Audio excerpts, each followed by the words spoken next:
আসসালামু আলাইকুম। সংবাদে আপনাদের সবাইকে স্বাগত জানাচ্ছি। আমি ফিরোজ তোহা। শুরুতেই সংবাদ শিরোনাম। বাংলাদেশের সর্বশেষ গুরুত্বপূর্ণ আপডেট সংবাদে আপনাকে স্বাগত। শুরুতেই সংবাদ শিরোনাম, পরে বিস্তারিত। শুরুতেই জানিয়ে দিব, শীঘ্রই বাংলাদেশে আসছেন জাতিসংঘের তদন্ত দল। জাতিসংঘের নেতৃত্বে বৈষম্য বিরোধী ছাত্র আন্দোলনে হত্যাকাণ্ডের তদন্ত শীঘ্রই শুরু হবে বলে জানিয়েছে সংস্থাটির মানবাধিকার বিষয়ক প্রধান ভলকার তুর্ক। এর অংশ হিসেবে জাতিসংঘের বিশেষজ্ঞদের একটি দল দ্রুত সময়ের মধ্যে বাংলাদেশে আসবেন বলে জানিয়েছেন তিনি। বুধবার প্রধান উপদেষ্টা ড মোহাম্মদ ইউনূসের সঙ্গে ভলকার তুর্ক টেলিফোনে এসব তথ্য নিশ্চিত করেছেন। এরপর জানিয়ে দিব, আরাফাতের লুকিয়ে থাকা নিয়ে যা জানালো ফরাসি দূতাবাস। সাবেক তথ্যমন্ত্রী মোহাম্মদ আরাফাত ঢাকার ফরাসি দূতাবাসে লুকিয়ে থাকার বিষয়টি একটি গুজব বলে জানিয়েছে দেশটির দূতাবাস। এক বার্তায় এসব তথ্য জানায় ফ্রান্সের দূতাবাস। এরপর জানিয়ে দিব, 12 দেশের মুদ্রা নিয়ে পালাচ্ছিলেন সালমান এফ রহমান। জানিয়ে দিব, ড মোহাম্মদ ইউনূসকে ফোন করলেন তার পুরনো বন্ধু মালয়েশিয়ার প্রেসিডেন্ট আনোয়ার ইব্রাহিম। তিনি বলেছেন, অন্তর্বর্তী সরকার প্রধান ড মোহাম্মদ ইউনূসকে আমি টেলিফোন করেছি। তিনি আমার পুরনো বন্ধু, তার সঙ্গে সমস্ত সহযোগিতার প্রতিশ্রুতি দিয়েছি। আজ এক ফেসবুক পোস্টে এসব তথ্য জানান মালয়েশিয়ার বর্তমান প্রেসিডেন্ট আনোয়ার ইব্রাহিম। জানিয়ে দিব, কে হলেন ঢাকা বিভাগের নতুন ডিআইজি প্রিজন্স। ঢাকা বিভাগের কারা উপমহাপরিদর্শক ডিআইজি প্রিজন্স হিসেবে মোহাম্মদ জাহাঙ্গীর কবিরকে প্রদান করা হয়েছে। আজ বুধবার 14 আগস্ট স্বরাষ্ট্র মন্ত্রণালয়ের উপসচিব তাহনিয়া রহমান চৌধুরী স্বাক্ষরিত এক প্রজ্ঞাপনে মোহাম্মদ জাহাঙ্গীর কবিরকে প্রদানের কথা জানান। এবং সর্বশেষ জানিয়ে দিব, রাজশাহী মেট্রোপলিটন পুলিশের 12 থানার ওসি রদবদল।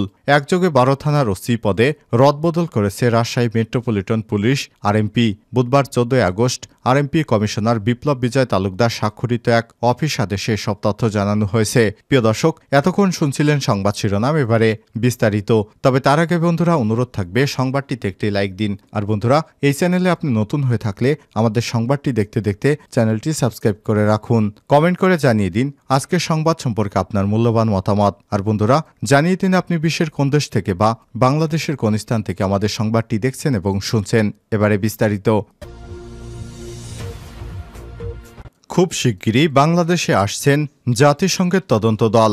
জাতিসংঘের নেতৃত্বে বৈষম্য বিরোধী ছাত্র আন্দোলনে হত্যাকাণ্ডের তদন্তে শীঘ্রই শুরু হবে বলে জানিয়েছে সংস্থাটির মানবাধিকার বিষয়ক প্রধান ভলকার তুর্ক। এরই অংশ হিসেবে জাতিসংঘের বিশেষজ্ঞদের একটি দল দ্রুত সময়ের মধ্যে বাংলাদেশে আসবে বলেও জানিয়েছেন তারা। বুধবার প্রধান উপদেষ্টা ড মোহাম্মদ ইউনূসের সঙ্গে ভলকার তুর্ক টেলিফোনে সব তথ্য জানান। এ বিষয়ে প্রধান উপদেষ্টার প্রেস উইং সদস্য পাঠানো এক বার্তায় সব তথ্য জানানো হয়েছে।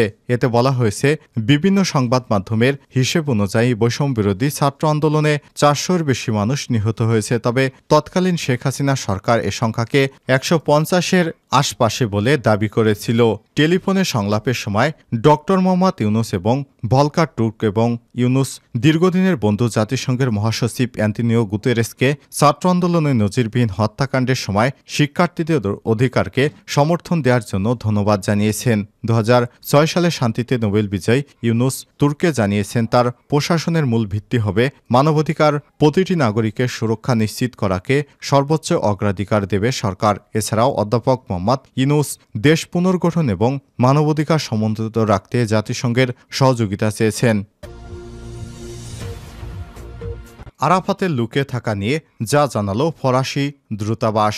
সাবেক তথ্য প্রতিমন্ত্রী মোহাম্মদ আলী আরাফাত ঢাকার ফরাসি দূতাবাসে লুকিয়ে থাকার বিষয়টি একটি গুজব বলে জানিয়েছেন দেশটির রাষ্ট্রদূত। এমন গুজব সামাজিক যোগাযোগ মাধ্যমে প্রচার করা হচ্ছে, তবে এটি সম্পূর্ণ মিথ্যাচার বলে দাবি করেছেন তারা বলছেন, শেখ হাসিনা সরকারের তথ্য প্রতিমন্ত্রী আরাফাত তাদের দূতাবাসে নেই। 12 দেশের মুদ্রা নিয়ে পালাচ্ছিলেন সালমান এফ রহমান। সাবেক প্রধানমন্ত্রী শেখ হাসিনার বেসরকারি শিল্প এবং বিনিয়োগ বিষয়ক উপদেষ্টা সালমান এফ রহমান 12টি দেশের মুদ্রা নিয়ে পালিয়ে যাচ্ছিলেন। পালিয়ে যাওয়ার সময় রাজধানীর সদরঘাট এলাকা থেকে তাকে গ্রেপ্তার করা হয়। এ সময় তাকে তল্লাশি করে সব মুদ্রা জব্দ করা হয়েছে। বুধবার 14 আগস্ট নিউমার্কেট থানার হত্যা মামলার রিমান্ড আবেদনের মামলার তদন্তকারী কর্মকর্তা উপপরিদর্শক মোহাম্মদ সজীব মিয়া সব তথ্য নিশ্চিত করেছেন। আবেদনে উল্লেখ করা হয়েছে সালমান এফ রহমানের কাছে 12,624 $, 620 সুইস ফ্রা, 8,500 দিরহাম, 13 লক্ষ উজবেকিস্তানের সোম, 11,650 রিয়াল, 779 সিঙ্গাপুরের ডলার, 150 পাউন্ড, 1,321 ইউরো, 50,000 টাকা, 6,330 ভুটানের গুলট্রাম, 1,000 রুপি, 3,320 থাইল্যান্ডের বাত মুদ্রা জব্দ করা হয়েছে। পাশাপাশি তার কাছ থেকে সবুজ রঙের 5টি এবং কূটনৈতিক একটি পাসপোর্ট পাওয়া গেছে। এছাড়া আনিসুল হকের কাছ থেকে 17,512 $, 776 সিঙ্গাপুরের ডলার এবং 3টা কূটনৈতিক পাসপোর্ট পাওয়া গেছে।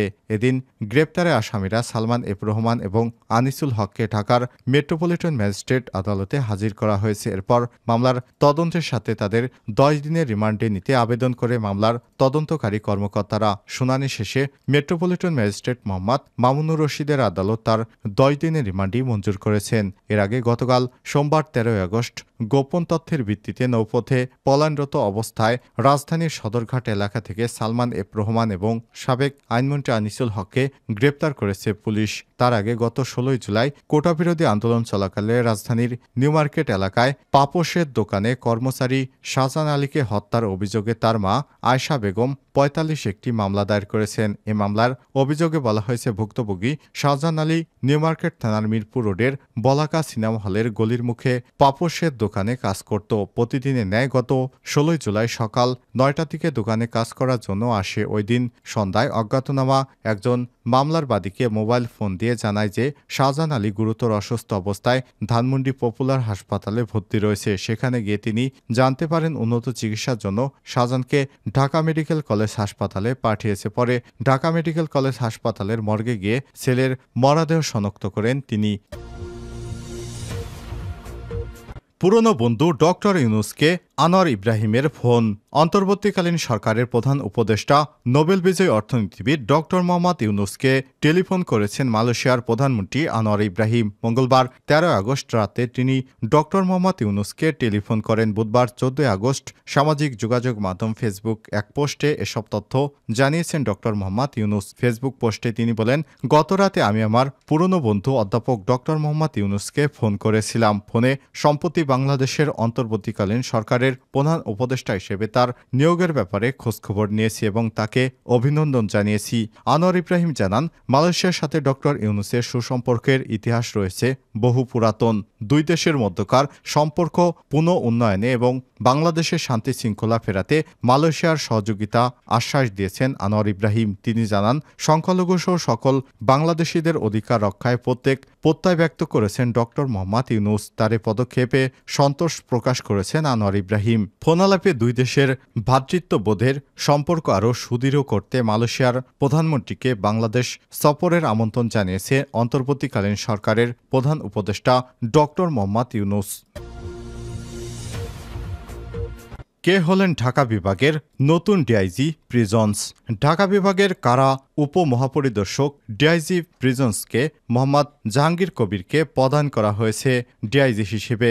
বুধবার 14 আগস্ট স্বরাষ্ট্র মন্ত্রণালয়ের উপসচিব তাহানিয়া রহমান চৌধুরী স্বাক্ষরিত এক প্রজ্ঞাপনে মোহাম্মদ জাহাঙ্গীর কবিরকে প্রদান করা হয়েছে। এর আগে মোহাম্মদ জাহাঙ্গীর কবির বরিশাল বিভাগের কারা উপপরিদর্শক হিসেবে দায়িত্বে ছিলেন। 2008 সালে মুন্সিগঞ্জ জেলা কারাগারে জেল সুপার হিসেবে কর্মজীবন শুরু করেন Jahangir Kabir. Senior jail super হিসেবে পদোন্নতি লাভ করেন 2013 সালে। তিনি কারা সদর দপ্তরে ও আইজি উন্নয়ন হিসেবে দায়িত্ব পালন করছিলেন। এছাড়াও গাজীপুরের কাশিমপুর কেন্দ্রীয় কারাগার 1, কুমিল্লা কেন্দ্রীয় কারাগার, কাশিমপুর কেন্দ্রীয় কারাগার 2, চট্টগ্রাম কেন্দ্রীয় কারাগার, ঢাকা কেন্দ্রীয় কারাগার এবং ময়মনসিংহ কেন্দ্রীয় কারাগার সিনিয়র জেল সুপার হিসেবে অত্যন্ত সফলতার সাথে দায়িত্ব পালন করেন তিনি। 2019 সালের ডিসেম্বরে তিনি কারা উপমহাপরিদর্শক হিসেবে পদোন্নতি লাভ করেন এবং ময়মনসিংহ বিভাগে পদায়িত হন। সেখান থেকে 2023 সালে জানুয়ারিতে তাকে বরিশাল বিভাগে বদলি করা হয়েছে। জাহাঙ্গীর কবির 24 ডিসেম্বর 1976 সালে ঝিনাইদহ সদর উপজেলা 2 নং মধুহাটি ইউনিয়নের বাজার গোপালপুর গ্রামে এক মুসলিম সম্ভ্রান্ত পরিবারে জন্মগ্রহণ করেন। পিতা হাজী মোহাম্মদ আবু জাফর এলাকার সম্মানিত ব্যক্তি, মাতা মৃত লায়লা বেগম। তিনি পরিবারের 5 ভাইয়ের মধ্যে তৃতীয়। জাহাঙ্গীর কবির বাজার গোপালপুর প্রাথমিক বিদ্যালয় থেকে এসএসসি, ঢাকা কলেজ থেকে এইচএসসি এবং ঢাকা বিশ্ববিদ্যালয় থেকে সমাজবিজ্ঞানে বিএসএস অনার্স, এমএসএস প্রথম শ্রেণী সম্মান লাভ করেন।